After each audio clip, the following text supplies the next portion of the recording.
आजच्या घडीला सगळ्यांना निरोप देत असताना एवढी भयानक भीषण पाणी टंचाई किंवा एवढं मोठ्या प्रमाणात टेम्परेचर वाढत आहे, दिवसेंदिवस पाण्याची पातळी खालवत आहे, अशा परिस्थितीमध्ये अधिकारी लोकांनी अतिशय दक्ष राहायला पाहिजे होतं, जे की दिसून आलं नाही। जे एचओडीनं जे काही निरोप दिले नाही दिले त्यांना माहिती, पण आम्ही सगळ्याला पत्र काढून आज जवळपास 8-10 दिवसाच्या नंतर आपण ही बैठक घेतलेली आहे। आढावा व्यवस्थित नाहीये, कर्मचारी व्यवस्थित हजर नाहीयेत, जे काही फेब्रुवारीमध्ये जे मंजूर झालेले काम आहेत ते आजपर्यंत झालेले नाहीयेत।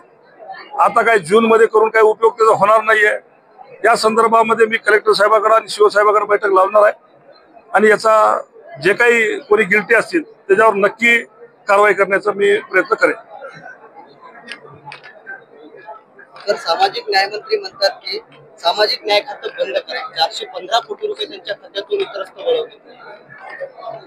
तुम्हाला माहिती आहे, सगळ्याला माहिती आहे, मी त्याच्यावर वेगळं भाष्य करण्याची गरज नाही। आज पुष्कळशे डिपार्टमेंट विक्रीला निघालेले आहेत, प्रायव्हेटायझेशन करण्याचं काम जोरात चालू आहे आणि अशा परिस्थितीमध्ये ह्या मंत्री महोदयानं काय वाक्यता करणं काय फार लई मोठी गोष्ट नाही। आजकाल असं काही अरे असं कसं झालं असं काही वाटच नाही झालंय, कारण आजकाल काही होऊ शकतं, काही होऊ शकतं आणि हे काही करू शकतात, हेच सत्यता आहे।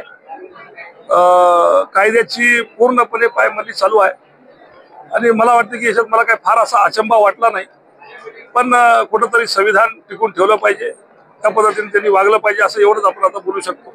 एरवी तरी कोणाच्या हातात काही राहिलेलं नाहीये, सगळं एक खंबा एक कलमी कार्यक्रम चालू आहे। नाही, मी आता कलेक्टर साहेबांशी बोललो, शिवसाहेबांशी बोललो, जे काही कर्मचारी गैरहजर होते त्यांना डी लागली पाहिजे, त्यांचं एक इन्क्रीमेंट थांबलं पाहिजे, आजचं त्यांचं लॉस ऑफ पे झालं पाहिजे, जेणेकरून असं हे गंभीर बाब आहे। आज या सगळ्या एका ग्रामसेवकावर एका गावाची धुरा आहे आणि त्या गावाची समस्या, त्या गावाची टंचाई, पाण्या इतकं महत्वाचं दुसरं आता काहीच नाहीये सध्याला तरी।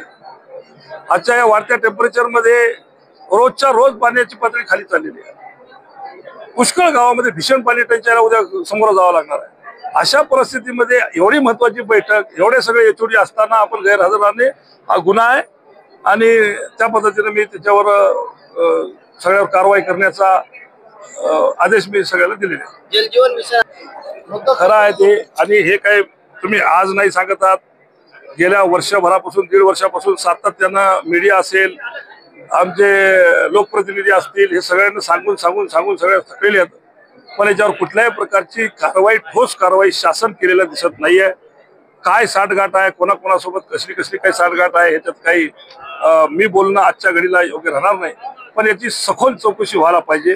त्या दृष्टिकोनातून आताच आमच्या भाटेगावच्या सरपंचांनी सांगितलं की तिथं जे काही प्लॅन्ट, आपला मोठा प्लॅन्ट तिथं होत आहे, तिथूनच सगळीकडे पाणी सप्लाय होणार आहे, त्या प्लॅन्टमध्ये अतिशय मोठ्या पद्धतीचं गैरव्यवहार झालेला त्यांनी आता इथं उघडकीला अंदाज सांगितलाय।